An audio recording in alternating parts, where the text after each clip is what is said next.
Walter Cronkite spent 27 hours straight covering the moon landing. He reported from war zones. He never flinched. Then came the moment that changed everything. His glasses came off. His voice failed him. 51 million people watched the most trusted man in America lose control. But that moment of raw emotion hid something darker. Cronkite had secrets that would have destroyed everything. And he knew it. Walter Cronkite was born on November 4, 1916, in St. Joseph, Missouri. His father was a dentist. His mother came from a German immigrant family. While other kids played, Walter watched the world. He wrote in notebooks about the weather, things he overheard, and what people did in town. He treated life like a reporter before he even knew what a reporter was. By the time he was 8, he was reading more newspapers than most adults and asking them about current events like he was hosting a quiz show. His father's patients came from all walks of life, and Walter listened to their stories like every word mattered. He wasn't just learning facts, he was studying people. When Walter was 10, his family left Missouri and moved to Houston, Texas. That move changed everything. Houston was growing fast. The city buzzed with ambition and new ideas. At San Jacinto High School, Walter joined the school newspaper. It was called the Campus Cub. By his junior year, he became the editor. He didn't just write headlines, he set the tone. In 1933, he won first prize in a statewide contest for student journalists. That award wasn't just a win, it put his name in front of professionals. Suddenly, people in the real news business were paying attention to this kid from Houston. One of them was Fred Burney, his journalism teacher. Burney saw how driven Walter was. He gave him control of the school paper, something almost no high school student ever got. Burney didn't believe in learning by watching. He believed in learning by doing. In 1935, he helped Walter get a reporting job with the Houston Post while Walter was still in college. He covered student politics and sports. That meant real deadlines, real editors, and real pressure. But it didn't scare him. Burney's lessons stuck. Be accurate. Be fair. Ask the hard questions. Walter never forgot it. That same year, Walter made a move that shocked everyone around him. He dropped out of the University of Texas after only 2 years. Most people clung to school during the Great Depression, hoping a degree would protect them. But Walter wanted the real thing. He wanted to be out in the world, not stuck in a classroom. Soon after, he got hired by the Houston Press. He covered crimes, politics, anything they threw at him. It was gritty, fast, and full of surprises. He called leaving college the best decision I ever made, and history proved him right. He also took a shot at radio. In 1935, he started at WKY in Oklahoma City. Then, in 1936, he moved to KCMO in Kansas City. That's when the station told him he couldn't use his real name. They gave him a fake one, Walter Wilcox. This was common back then. Stations didn't want listeners following popular voices to other stations.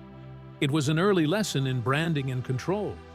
Listeners thought Wilcox was real. Walter even made up details during live sports broadcasts when the telegraph feed failed. He improvised, filling in the blanks with confidence and instinct. It wasn't pure honesty, but it was convincing. And it taught him how much power a voice could have. That same year, something else happened. He met Mary Elizabeth Betsy Maxwell at the station. She worked there too. They connected instantly. She was smart, funny, and driven. They got married in 1940. Betsy became the women's editor at the Kansas City Journal-Post. Later, she worked at Hallmark, publishing papers for troops during the war. Walter traveled the world. Betsy kept things steady. Their marriage lasted nearly 65 years. Through war, fame, and long absences, She was his anchor. She passed away in 2005. It was the end of a partnership that had started inside a small radio booth and endured a lifetime. In 1937, Walter joined United Press. It was one of the biggest newswire services in America. The work was tough. The deadlines were brutal. His first big assignment was the New London School explosion in Texas. More than 200 students and teachers died. It was a horrifying scene. Cronkite had to keep his emotions in check and get the facts fast. At UP, one mistake could cost your job. Every minute counted. He learned how to write fast and accurately. He also saw how cutthroat journalism could be. Everyone wanted the scoop. Some bent the rules to get it. In 1943, during World War II, Edward R. Murrow from CBS offered him a dream job. Murrow wanted Walter to join the Murrow Boys, a top group of war reporters. The offer was tempting, $125 per week, almost triple what Walter was making. He accepted. But when he told United Press, they panicked. His boss offered him a raise. Then, Hugh Bailey, a senior executive, added $20 more per week. That changed everything. Cronkite turned CBS down. Murrow was furious. The two didn't speak for years, but that decision gave Walter the chance to cover the war up close, and it earned him a reputation as someone loyal to the work, not the glamour. Walter Cronkite was not just a man with a microphone. In 1943, he was handed a parachute and sent straight into war. He joined something called the Writing 69th, a hand-picked group of 8 American reporters. Their job was not to write from behind desks.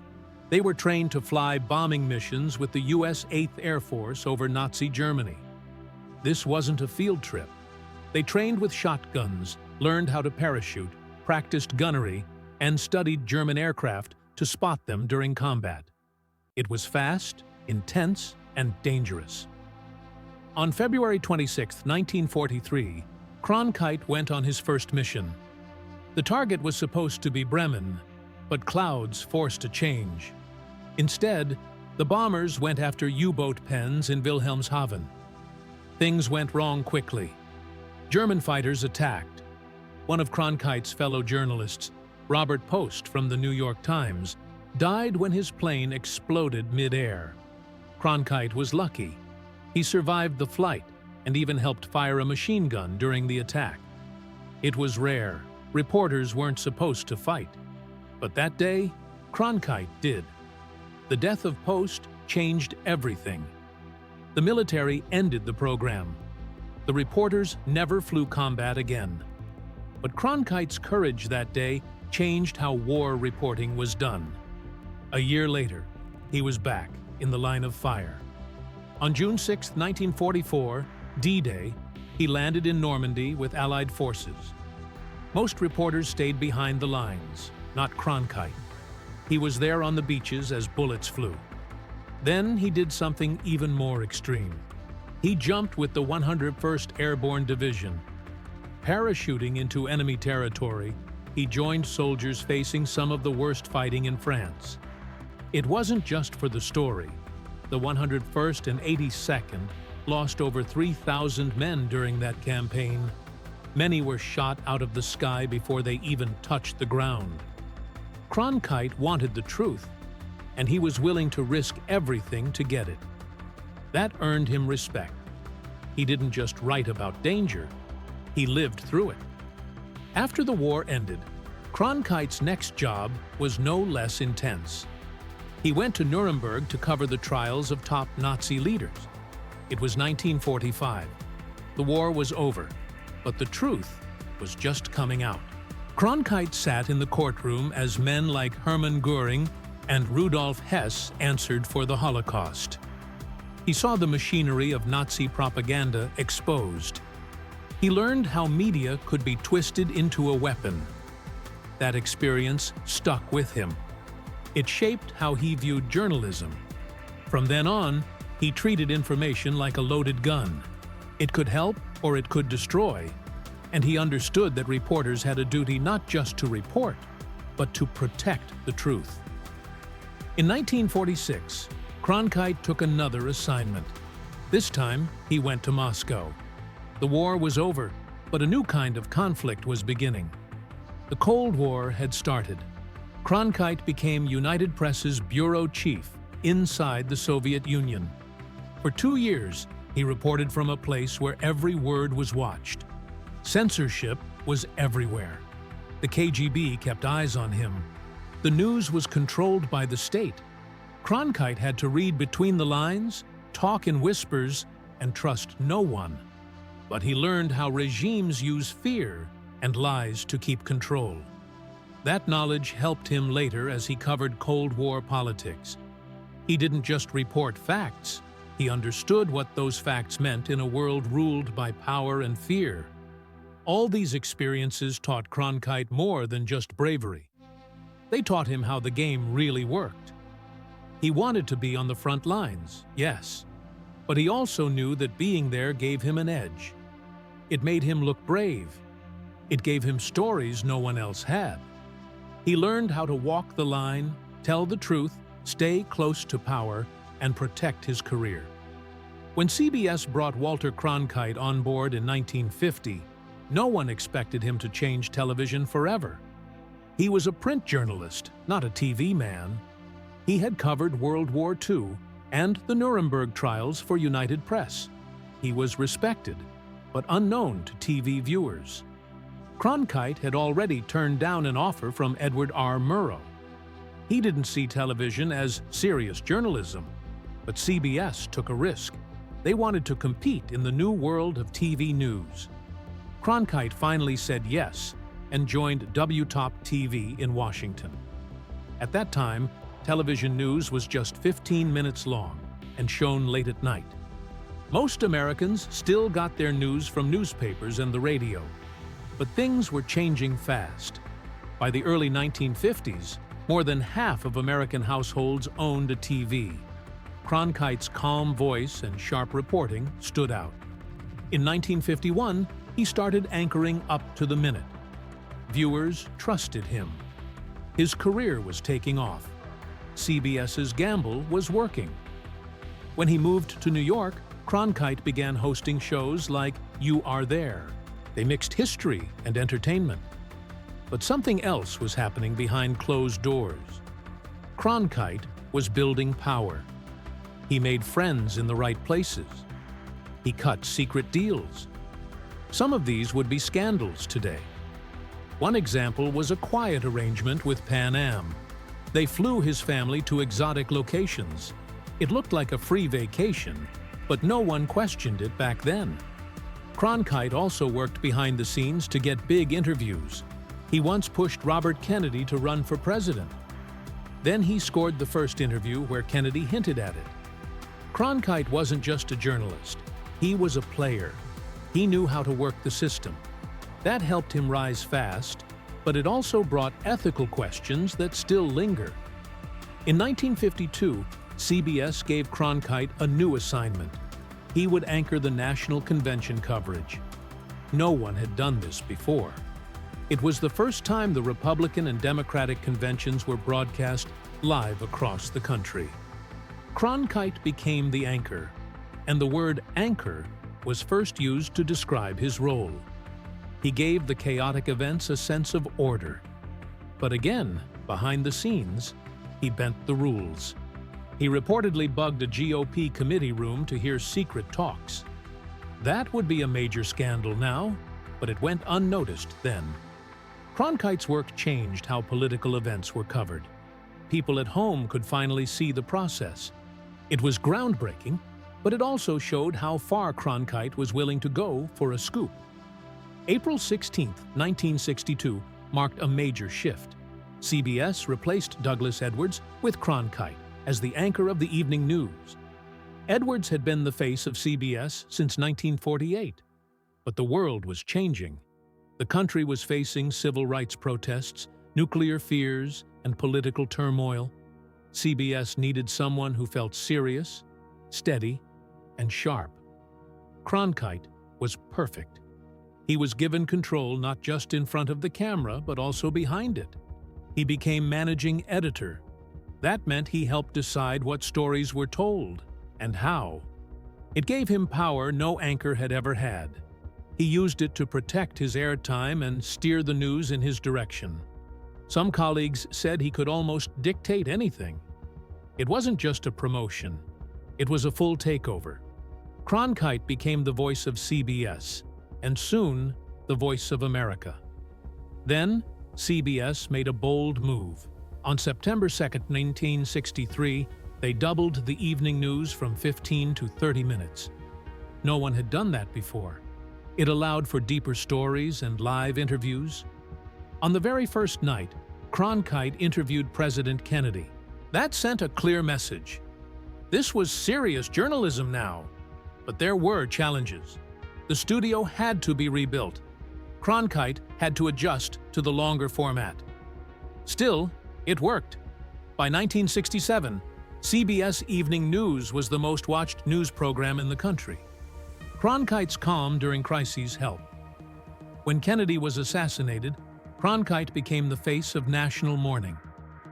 Cronkite removed his glasses, paused, and then said it. President Kennedy was dead. His voice cracked. He looked down. Millions watched. At that moment, more than 51 million homes had their TVs on. Cronkite's emotion was real. He wasn't reading the news. He was sharing the grief. That moment changed him. Viewers started calling him America's uncle. He wasn't just trusted. He was part of the family. Anchors had always been distant. Cronkite broke that wall with tears in his eyes and truth in his voice. But the public didn't know everything. Cronkite had a close relationship with Kennedy. They weren't just acquaintances, they were allies. Cronkite had even convinced Kennedy to give him a secret interview. That wouldn't fly today. He had strong opinions about politics. He disliked Nixon and Goldwater. He supported liberal Democrats. He even helped Bobby Kennedy prepare for a run. Cronkite used his access to push agendas. It raised questions about how impartial he really was. But the public never saw that side. They saw the calm, honest face on TV, and they believed it. On February 27, 1968, everything changed on American television.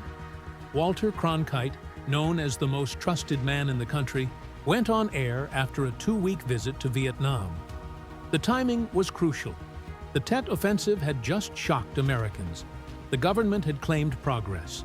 But the scenes from Vietnam said otherwise. That night, Cronkite ended his report with a bold statement. He said the war had reached a stalemate. It wasn't hopeful. It wasn't neutral. It was personal. And it came from the anchor millions believed without question. His words weren't random. They were carefully chosen. He didn't say America was losing, but he didn't say victory was close either. He said staying in the war no longer made sense. That moment blurred the line between news and opinion. The message hit hard.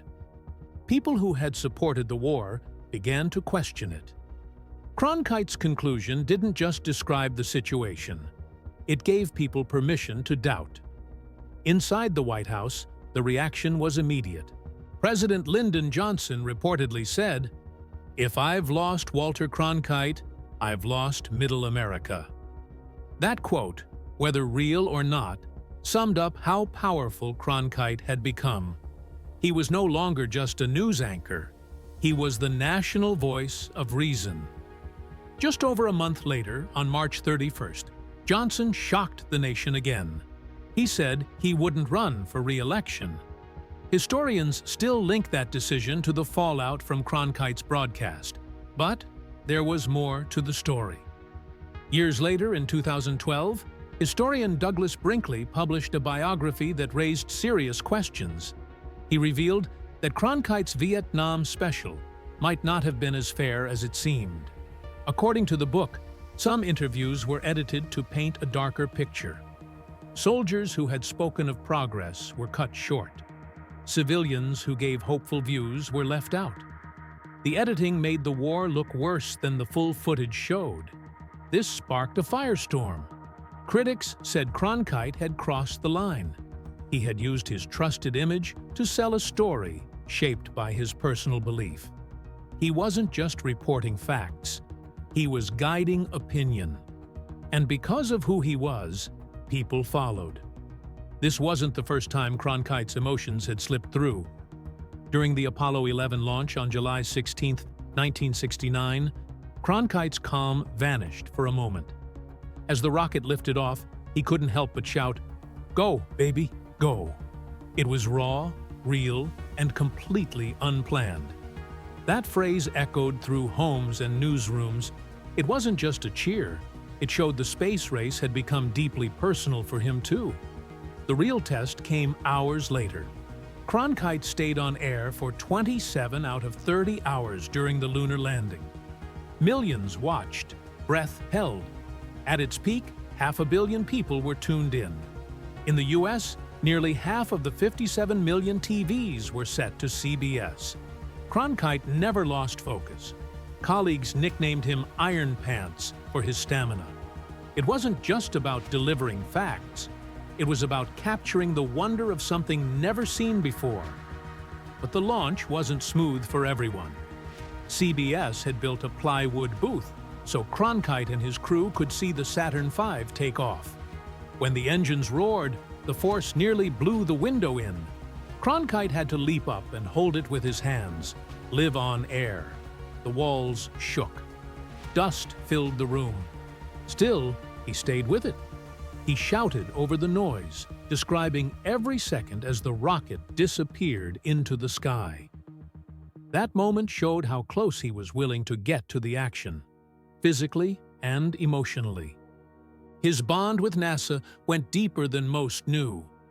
Cronkite had behind-the-scenes access few others enjoyed. NASA trusted him. He was more than a reporter to them. He was part of the team. He rarely criticized the agency. That closeness led to something no other journalist received: NASA's Ambassador of Exploration Award. Some saw this as well-earned. Others saw it as a warning. Was he still reporting the truth, or helping NASA protect its image? He was often called the Dean of Space. He knew the missions inside and out, but he also celebrated them with wide-eyed excitement. He laughed, gasped, and even begged to be the first journalist sent into space when he turned 70. Some said he had stopped being neutral, but for viewers, his passion was contagious. He made science feel like history in the making. In October 1972, just days before the election, Walter Cronkite took a risk that changed everything. On back-to-back nights, he used 22 minutes of the CBS Evening News to explain the Watergate scandal to the American public. The first night, he spoke for 14 minutes. The next night, he used another 8. At that time, nearly half of the country didn't even know what Watergate meant. A Gallup poll showed that 48% of Americans had never heard of it. But millions were watching Cronkite, and he made them pay attention. No other network gave the story that much time. Cronkite's broadcast was like taking 2/3 of a front page and filling it with one explosive story. The response was immediate. Washington Post editor Ben Bradley later said that Cronkite's report gave the scandal the push it needed. People who didn't believe the Post before changed their minds after watching Cronkite. His words gave the story legitimacy. Without that, Nixon might never have resigned. The full truth could have stayed buried. But Cronkite wasn't just a reporter. He became one of Nixon's personal enemies. The White House had a secret list of people they wanted to punish. Cronkite's name was on it. He was one of 220 targets. Nixon's aides wanted to use the IRS and other agencies to go after them. Cronkite had rattled the president. His voice reached too many homes. His words hit too hard. After Cronkite's first Watergate report, The White House made calls. CBS gave in. The second night's segment was shorter. They tried to silence him, but it didn't work. His reporting was too powerful. It shook the White House. Nixon saw him as a threat. What Cronkite did wasn't routine. Back then, news was supposed to be quick and neutral. He broke that rule. He turned his entire show into a deep dive. That choice changed the way TV news worked. He explained Watergate clearly. He gave people the full picture. He didn't play both sides. He pointed out lies. He exposed abuse of power. Other journalists followed his lead. His choice pushed the media to dig deeper. In 1974, Cronkite received an Emmy for his Watergate reports. He called it his most valued award. That was unusual. It wasn't just for news, it was for activism. His work blurred the line between reporting and fighting for truth. The award said something loud. Journalism didn't just have to inform, it had to challenge. It had to demand answers. Cronkite's reporting helped bring down Nixon's aides. It helped force Nixon to resign. That Emmy wasn't about fame. It was about accountability. But Cronkite had a hidden side. His image was spotless. His secrets were not. According to biographer Douglas Brinkley, he had a long-standing deal with Pan Am Airlines. They gave him and his family free flights to exotic places. He never told the public. It was a major conflict of interest. He used his power as a TV icon to get luxury perks. Today, that would spark public outrage. Back then, no one knew. He kept his reputation clean. There was more. Cronkite, the calm, serious face on TV, liked to party in private. He went to topless bars. He shared drinks and jokes with dancers. His network helped keep that quiet. It was an open secret inside the industry, but never reached viewers. In the social media age, that kind of double life wouldn't last. But during Cronkite's era, it stayed hidden. One of the worst moments came in 1952. CBS secretly bugged a credentials meeting at the Republican National Convention. Cronkite was behind it. A CBS technician wired the room. They did it to get a jump on the competition. The excuse was that it served democracy. But it was spying. Cronkite faced no punishment. The media didn't hold itself accountable back then, and Cronkite kept rising. He also got involved in politics in secret ways. In 1968, he met privately with Senator Robert Kennedy. He encouraged Kennedy to run for president.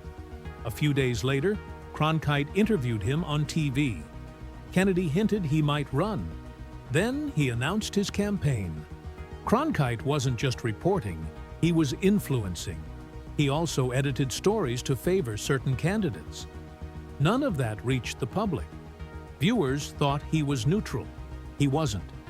Years later, Cronkite admitted his fear. He told close friends, "I thought that someday the roof was going to fall in.